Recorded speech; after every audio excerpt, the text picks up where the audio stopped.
Welcome everyone to Midweek Manna, brought to you by the Yahad. I am Professor Smith, and we are so glad that you decided to join us in worshiping our Creator and His blessed Son. We hope that this service ministers to you as it has to us. We are always looking for speakers, watchmen, and watchwomen to bring us reports about issues that affect the body of Messiah. We also seek natural health practitioners to tell us about natural remedies, and we seek preachers. In fact, everyone who has a talent may join us and share their gift, or just sit and listen together with us. We hope you enjoy, and may the Almighty Yahweh bless you richly. Shalom, everybody. I hope Yah is with you today. I'm going to read a scripture here, and then I'm going to say a prayer for all of us. John 3:16 and 18. For Elohim so loved the world that he gave his only brought forth Son, so that everyone who believes in him should not perish, but possess everlasting life. For Elohim did not send his Son into the world to judge the world, but that the world through him might be saved. He who believes in him is not judged, but he who does not believe is judged already, because he has not believed in the name of the only brought forth Son of Elohim. Praise Yah. I want to lift us all up in prayer, and I just want to say, Father and Shami, we just come to you, and we worship you. We humble ourselves before you. We gather today so that we can grow in you and grow and help each other as iron sharpens iron. And we pray that your Ruach is present with us and that it edifies us and helps us learn what we need to learn today. And we thank you for allowing us to gather this way. In Yahushua's name I pray. Amen. All right, thank you for that, brother. Okay, so today you can see our schedule here with our service tonight. I just got done speaking at the Wednesday night church. They asked me to come and present a teaching on Shavuot. And so I put something together today for them. And we've got our speakers here. I'm going to be finishing that teaching that I started last Wednesday. For a health minute, we've got Sister Sandra Watley. For our watchman, we've got Brother James Kramer. And you may hear different viewpoints. I've already had one sister reach out to me and say that she was upset about a particular viewpoint somebody was presenting, and she decided to throw the baby out with the bathwater, essentially, and just say, well, I'm just not going to come. Well, we need to be more mature than that, my friends. If you hear something you don't agree with, you can contact that person privately and reach out to them, and maybe back and forth discussion, maybe you can get glean some more understanding.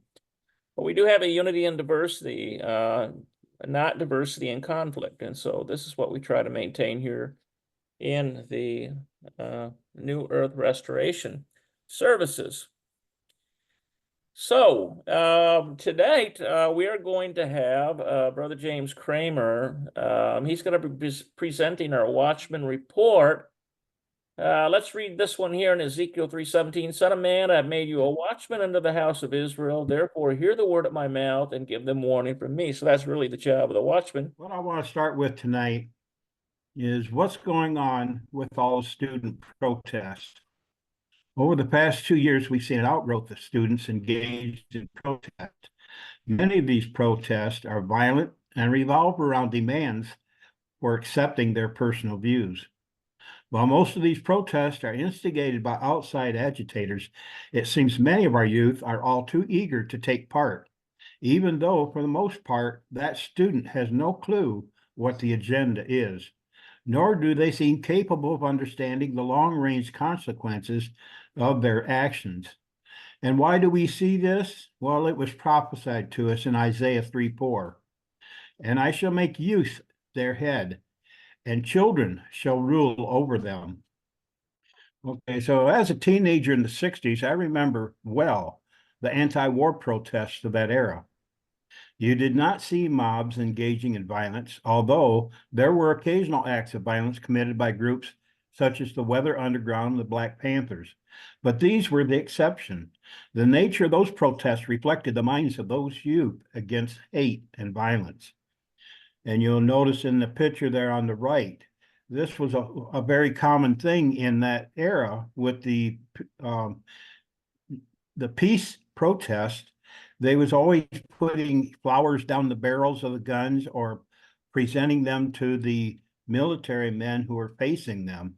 You did not see them agitating any kind of violence.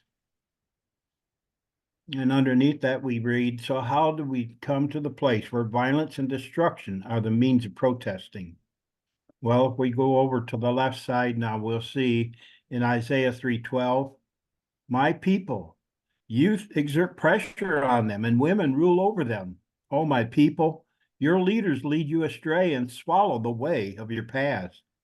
And in verse 24, and it shall be, instead of a sweet fragrance, a smell of decay, and instead of a belt, a rope, and instead of a well-set hair, baldness, and instead of a festal robe, a girding of sackcloth, and branding instead of loveliness.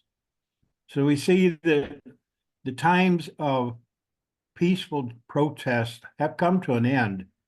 And what we're seeing now is that decay, the moral decay of our youth and of the nation at large.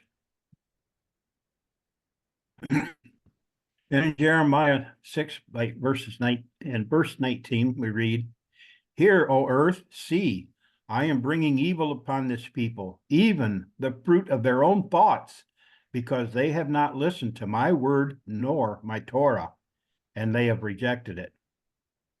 So there is one solution to all of the ills in this world, living the way of the Torah.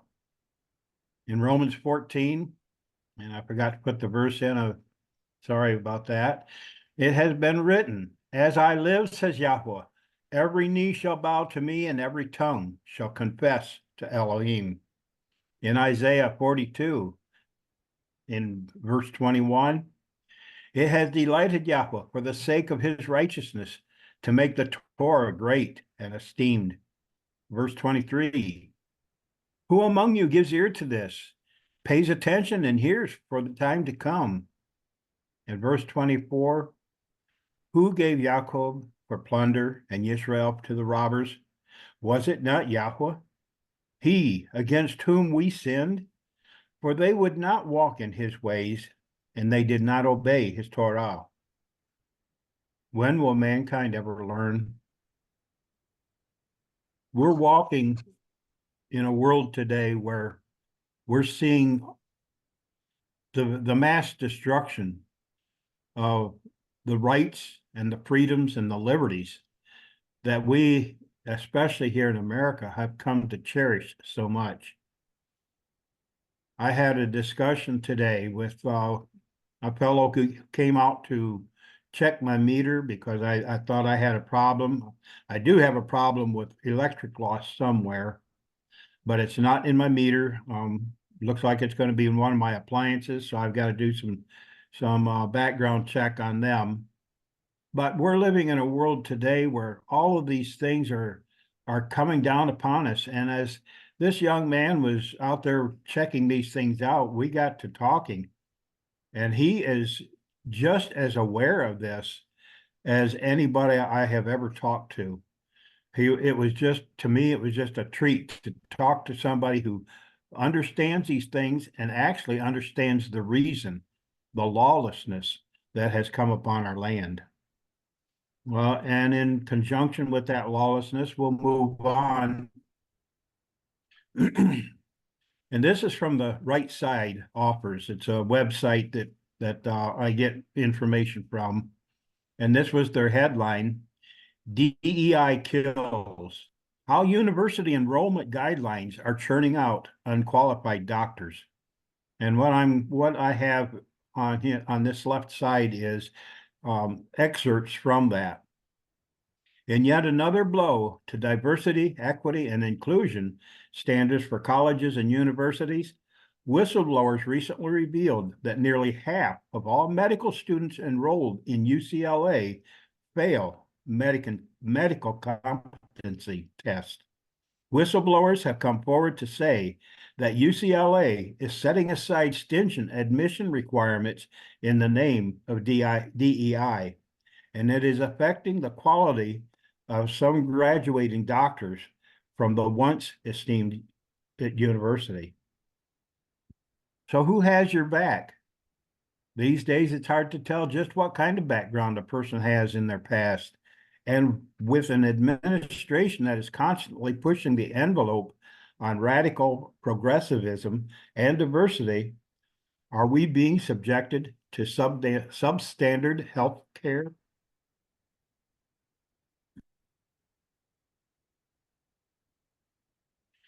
Continuing on with this diversity, equity, and inclusion, the first line, this is United Airlines.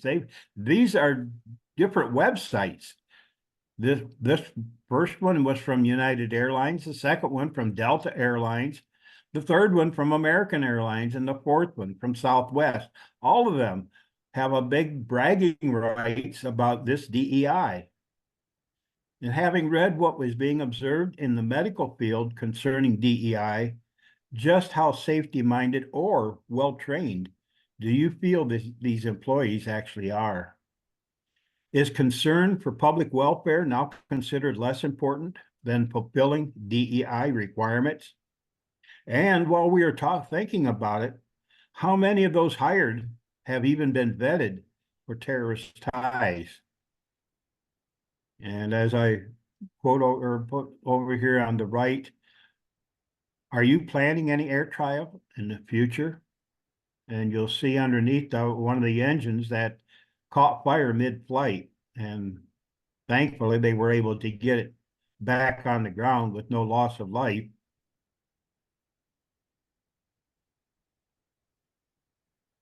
And lastly, I want to present something here. This is from, excuse me, this is from the website Citizens Go. Now, this website is multinational. They fight for rights and good things in countries all around the world. This last Saturday, actually Saturday night, just before midnight, they won a valiant victory. In fact, I skipped one here. We'll go back to that. Because it was another globalist attempt at fear-mongering and control, and that was defeated. And then as I quote from the site, just before midnight, 6/1/2024, the world was spared from the pandemic treaty put forth by the World Health Organization that pushes for the unilateral declaration of pandemic emergencies. Our team just got back from Geneva, it claims.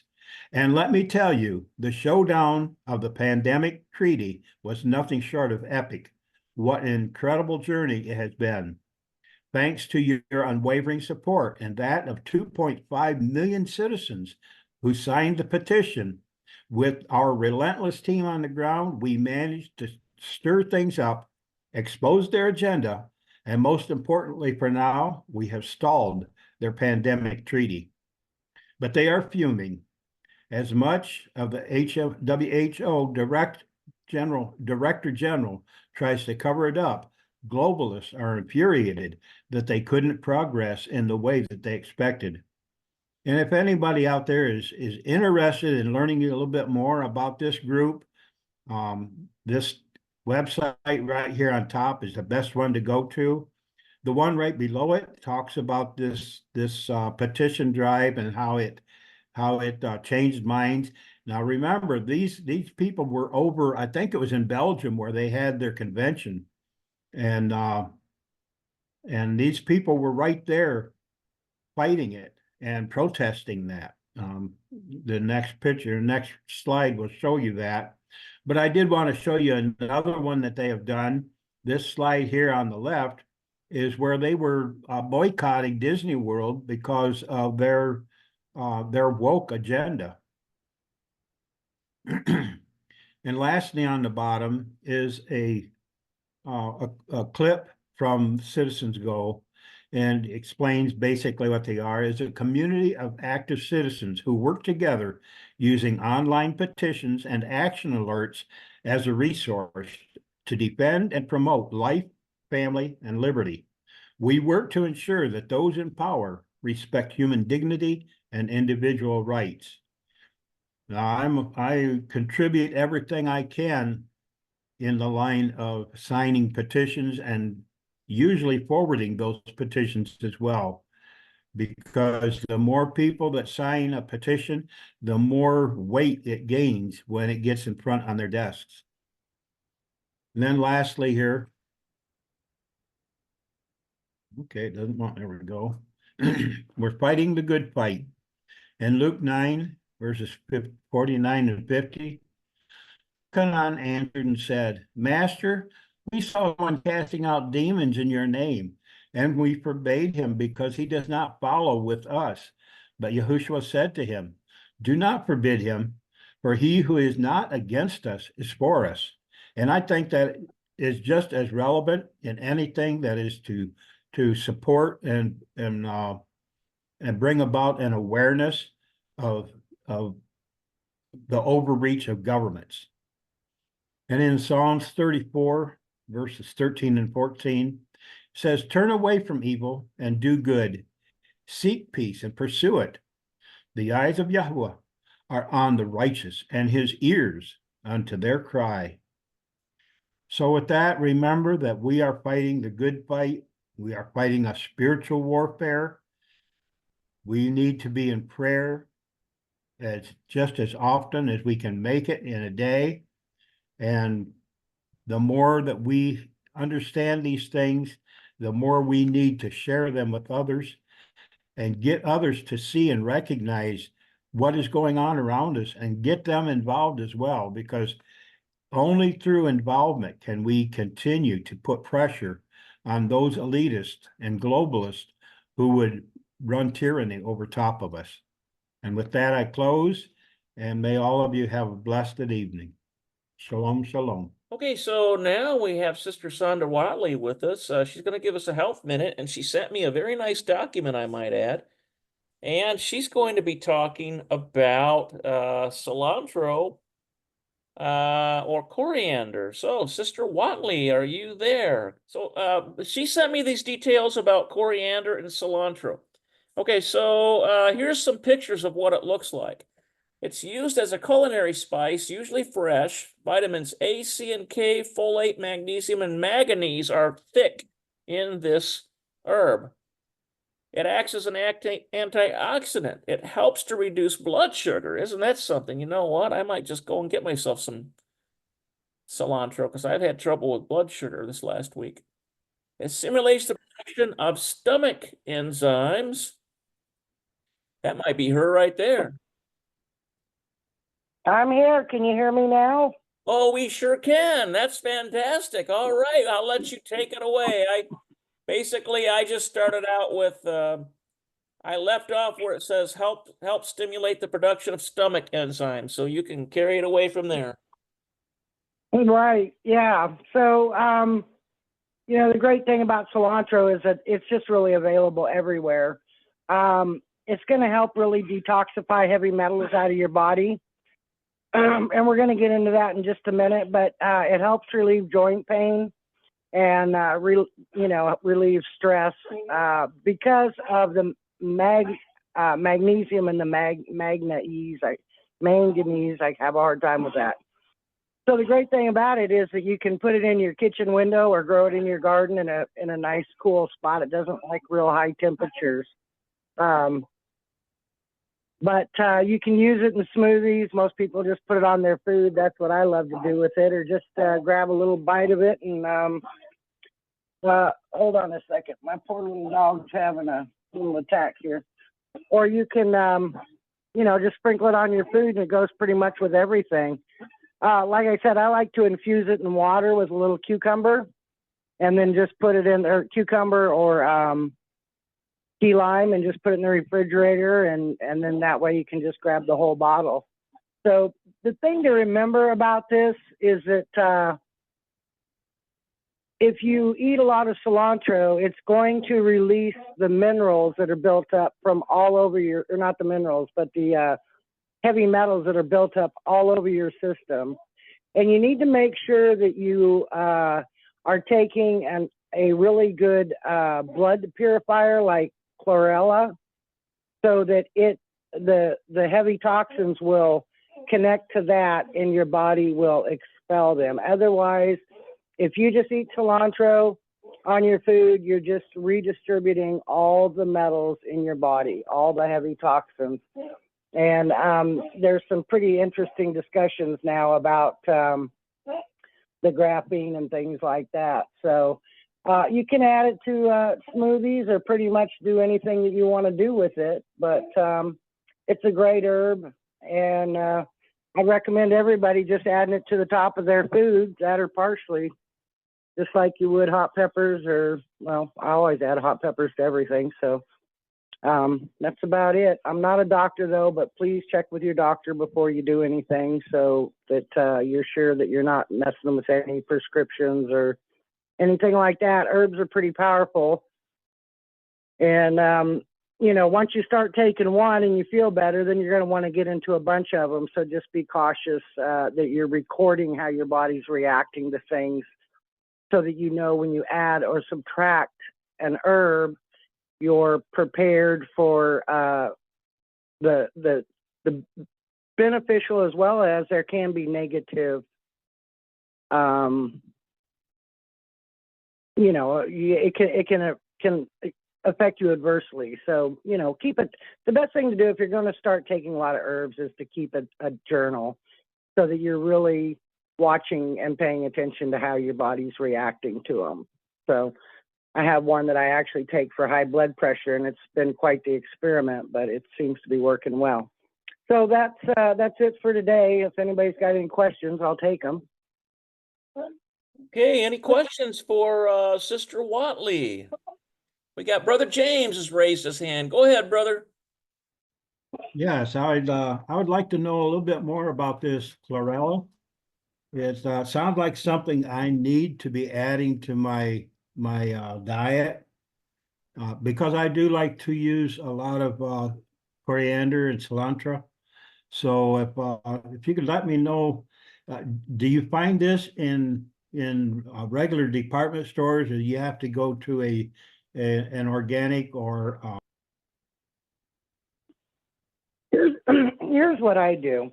If I find an herb that I need, and especially chlorella, I would order it by the pound. And yes, you're going to pay more money for it. It's going to last you a year. You can share it with your friends. But the thing is that you know you don't have anything else in there. If you look at any vitamin or herbal supplement you buy over the counter, it all has that potassium whatever in it. It's an anti-caking additive. I want the true herb. So what I would suggest is you can mix it in a smoothie. You can just put it in some water. It's just going to taste like grass. I would myself personally order it by the pound. You're probably going to pay about $30 to $40 for it, but it's well worth it. But if you don't want to go through that hassle, then of course you can pick it up. And, you know, they say that the potassium, whatever they add into pills, is not going to hurt you. So, you know, that's up to you, and that's your call. But it's a very good herb. It's up there. I don't know if you take moringa or spirulina. It's up there with the superfoods. Thank you. Did that answer your question? Yes, very much. Thank you. We've got Brother Paul's got a question. Go ahead, brother. Ask away. That was great. You know, I was just in Whole Foods a couple of days ago, and I picked up some kale, some spinach, all organic and fresh. And I saw cilantro and coriander. Are you saying to take it fresh or dried up in a jar, organic, that kind of, What's the best? I was just thinking of buying some with fresh, still leafy. Yeah, well, fresh is always best. There's always the argument when you're dealing with herbs, is fresh that is grown locally, our soil's depleted due to geoengineering and pollution, toxins, things like that.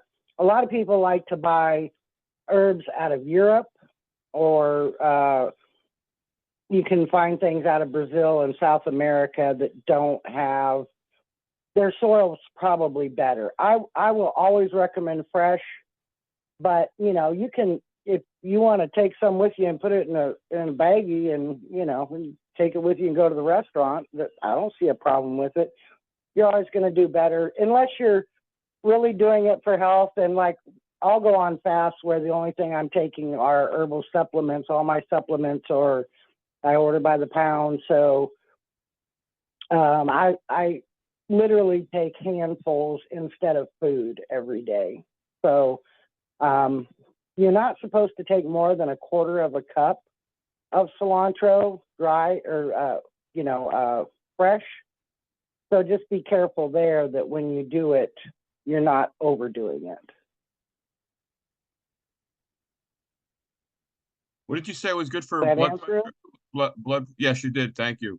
What did you say is good for blood pressure? We'll reach out. I'll send my information in the chat. We'll reach out. I'm not ready to talk about it yet because I'm still experimenting with it. I'm having really great results, but man, that's something that can kill you quick. And so I'm not sure if I'm going to put that one out there or not, but I will discuss it with you if you want. We can exchange numbers. Okay, doke. All right. Thank you. All right. Well, that's fantastic and something to really think about.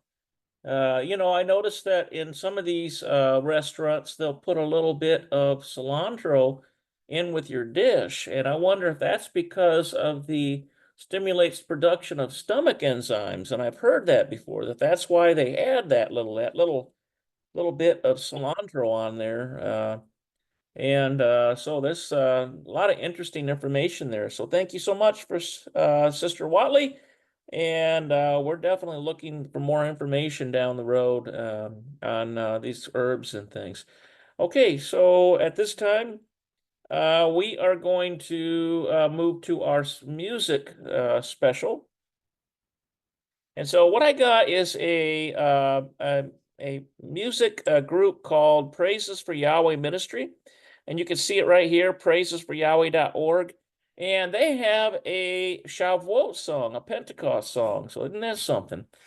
So we're going to move to that right now and start that song. Thank you.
Okay, that is the song, You Are Yahweh. It's a Pentecost song.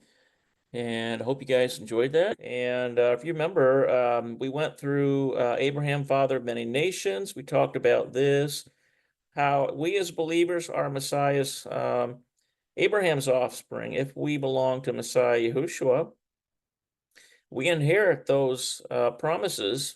We become heirs according to the promise.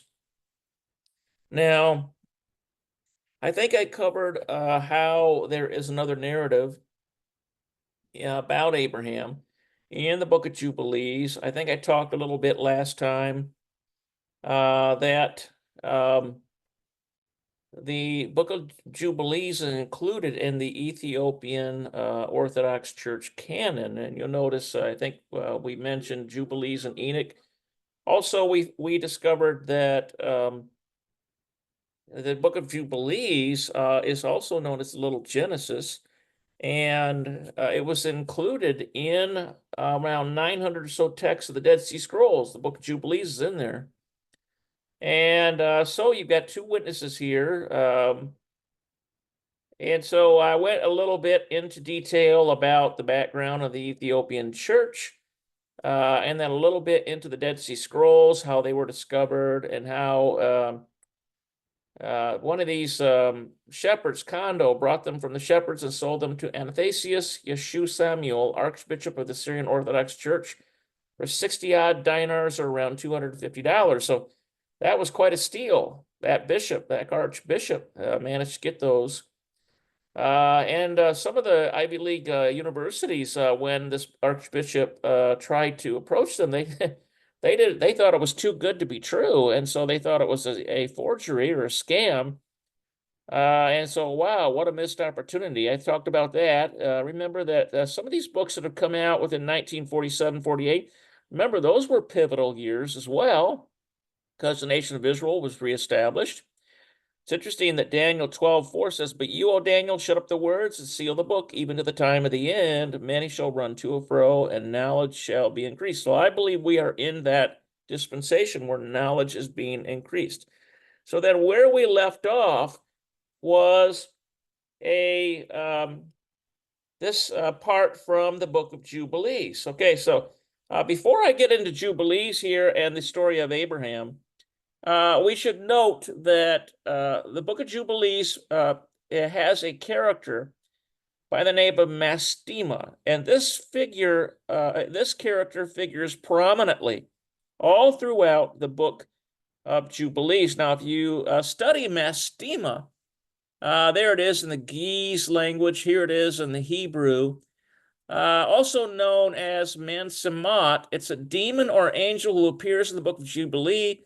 He pleads with God to permit the spirits of the dead, Nephilim, to remain on earth. In other words, a portion of them. If you read the book of Jubilees, there's actually this discussion that Mastema has, who may be a code for Satan himself, could be, saying, hey, you've got to leave me a portion of these evil spirits on the earth, because how are the disobedient against your commandments going to be punished? So I've got to have a portion of them. So in the story, Yahweh relents. So these demons are here so that they can corrupt and lead men astray prior to the judgment. Because there was great wickedness in men, Yahweh condemned all the demons to descend into condemnation, except for a tenth who would remain. So most of the demons are down there. Now, this is the only text that seems to indicate how it is we have certain demons roaming the earth. We know demons are real because remember the demoniac, a Gadarene. Remember that Yeshua told those demons to come out of that man. Remember, he was so crazy, he was cutting himself with rocks and just hiding around in caves and screaming and howling and just, generally acting scary. And so Yeshua comes and he tells those demons, you come out of that man.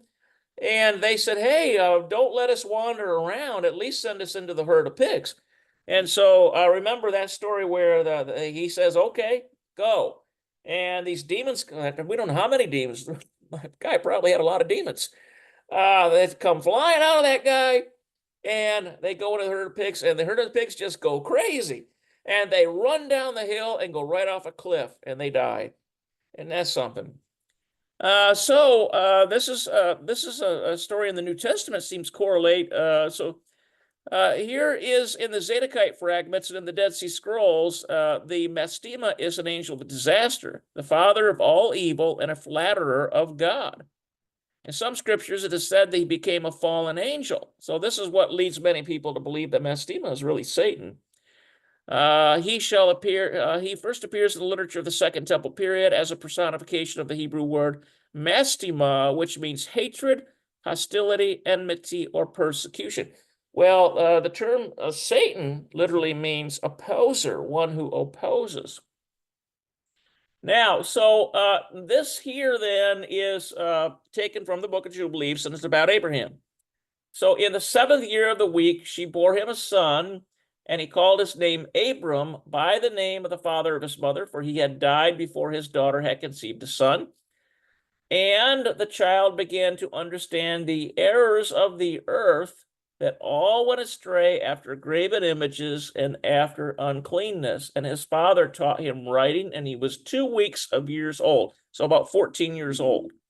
So Abram, remember, was what his given name was, but Yahweh gave him the name Abraham, right? Well, Terah was his father. Here's Terah up here. Let me see if we can get the...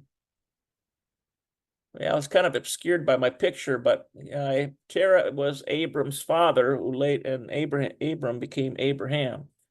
All right, so Abram, who later became Abraham, began to seek Yahweh. He realized some things were going wrong around him, that all of these idols and things that everybody's putting food in front of and drink offerings in front of and bowing down to, he realized, what are you doing this for? This is very silly. They're just wood and stone. They can't help you. So what did Abram do? He began to pray to the creator of all things that he might save him from the errors of the children of men, and that his portion should not fall into error after uncleanness and vileness. So this sounds kind of similar to the life of a believer when they realize how off the straight and narrow path the world is. Even so much as your own family not following the straight and narrow path. You see, we learn and we have a lot of traditions passed on to us. Isn't that right? Well, Abraham was of such a character that he wanted to get out of that, and he wanted to follow the voice of Yahweh wherever it went. So this little section here is in Jubilees 11:10 through 24. This entire section here, but this is verses 15 to 17, the snippet here that I wrote. Now, this picture here where we see Abram hacking away at a idol and a pile of rubble of idols here. We'll get to that in a minute here. Okay, so here's all these idols that basically Terah, this is a kind of an artist rendition of what they may have looked like. And remember that this was during the days of Nimrod. Nimrod was a consummate idolater. And he forced the entire kingdom to come under idolatry. How do we know that Abram's father Terah was an idolater? Is there a second witness? Yes, there is. Joshua chapter 24, 2-3. Thus saith Yahweh, the Elohim of Israel, long ago your ancestor Terah and his sons Abraham and Nahor lived beyond the Euphrates and served other gods. Then I took your father Abraham from beyond the river and led him through the land of Canaan. So there's a second witness that Terah was an idolater. So what about Terah's name? Etymologically, it's related to the word moon, and the moon god was really the chief deity of Ur. It would not be unusual that somebody like Terah would be named after the moon god, in essence signifying that he and his family were under the protection of that god. False god, we should say. So here's another story here, Jubilees 12:1-7. But before I get to that, let me just mention here, actually, I want to talk about this later. Let's go down here. Abraham's wife Sarah was named after the wife of the moon god. Isn't that interesting? Sarai. According to Joshua, the entire family, including Abraham, were idolaters. All right.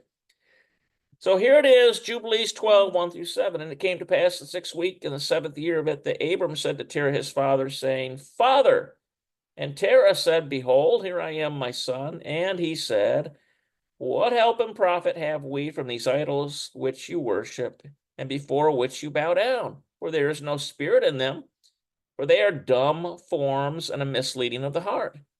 Do not worship them. Worship the Elohim of heaven, who causes the rain and the dew to descend on the earth, and does everything upon the earth, and has created everything by his word. Notice that, by his word. And all life is from before his face. Why do you worship things that have no spirit in them?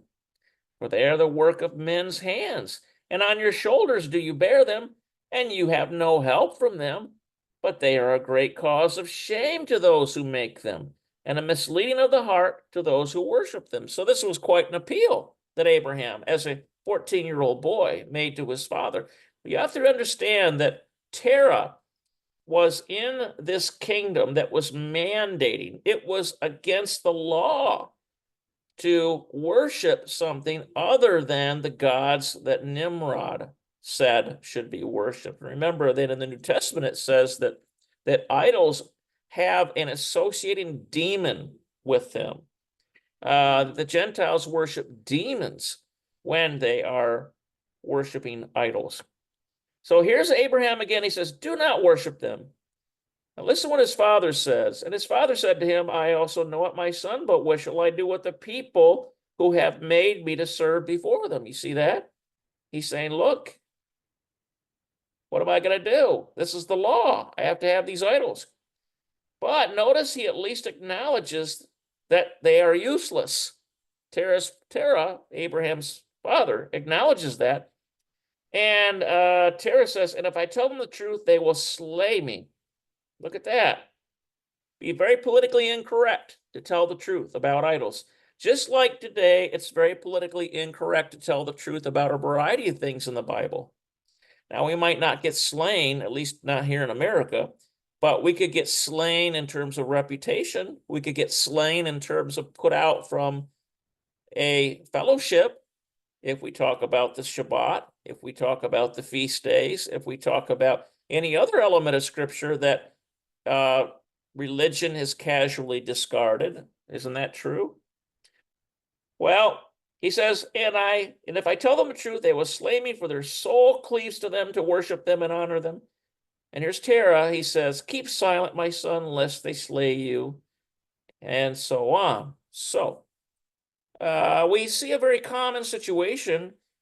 It is usually, in many cases, going against the grain to come into communion with Yahweh. And he begins to show you things that are politically incorrect to the rest of society around you.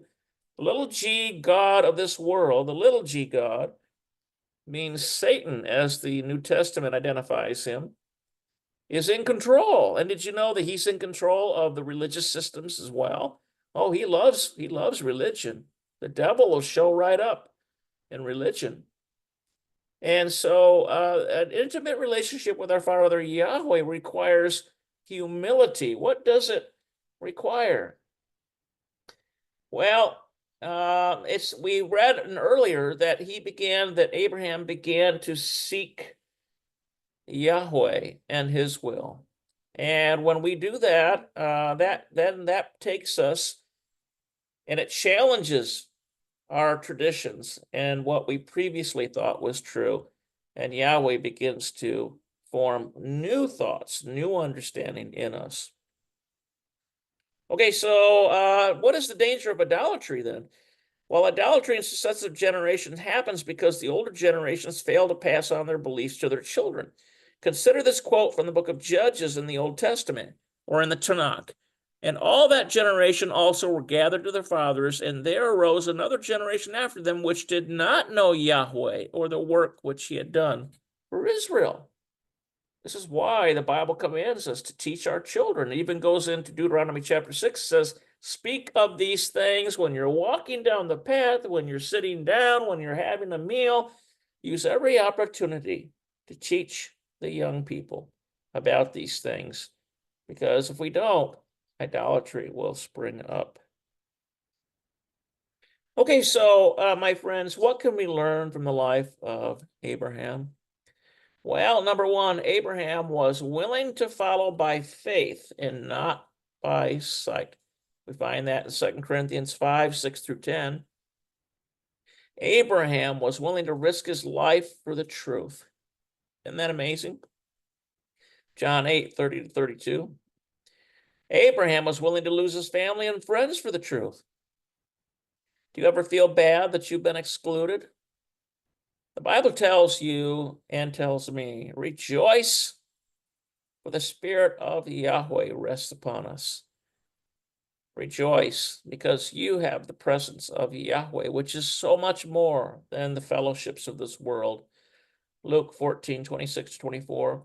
Abraham was willing to put his faith into action, even so much as breaking his father's idols. James 2:26, faith without works is dead, isn't it? Abraham was willing to call out idolatry where he found it. Acts chapter 17, 28 to 31. Are we also willing to call out idolatry when we find it? Well, the Bible gives us in Leviticus the feast of Yahweh. And here is a representation of the spring feast, and we have a picture of a menorah, 7 branches, and we have a 7 feast of Yahweh, not including the Sabbath. That's the weekly one we're talking about throughout the year. But the Sabbath is important as well. So then in conclusion, what can we do? What can we do? It looks like I forgot to put a we in there. What can we do to model our lives after Abraham's example? Well, my friends, we can follow the Father even though the path isn't completely clear. If he tells you to do one thing, just go to that thing and then wait for him to tell you the next thing.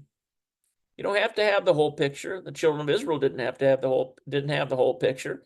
When the cloud by day and the fire by night picked up and left, they got up and they followed him.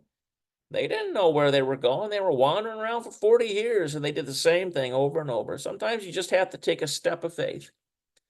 If the Father's leading you in that direction, and then wait on him.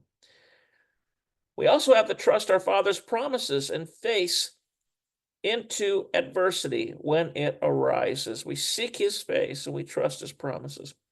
We have to boldly ask for him to save and help others around us. Remember, the heart of our father Abraham was that other people would come out of error, that they would also have the benefit of this wonderful relationship that he had with the Master Yahweh.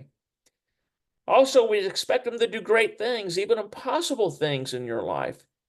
Look at the incredible works that Yahweh wrought through the life of Abraham because of his faith and his complete trust. And sometimes you have to be willing to take a chance on our Father and his Son, Yeshua, Messiah. And so my counsel tonight for all of you is consider these things. Our Heavenly Father loves you. He knows the trials you're going through. The Bible tells us to follow the step of whatever he's told you to do, and he will open up the next step for you. As our father Abraham, we can have faith and we can have concern for our fellow man.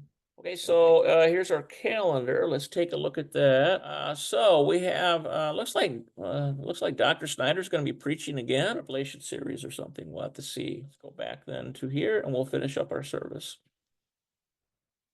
Okay, so we have the Aaronic benediction. We always finish with this, and here's the priest with the incense. And we will finish with our benediction. Yivarekeka Yahweh v'yishmareka Yaher Yahweh banavaleka v'yikuneka Yisi Yahweh panavaleka v'yasem leka shalom. Yahweh bless you and keep you. Yahweh make his face shine on you and be gracious to you.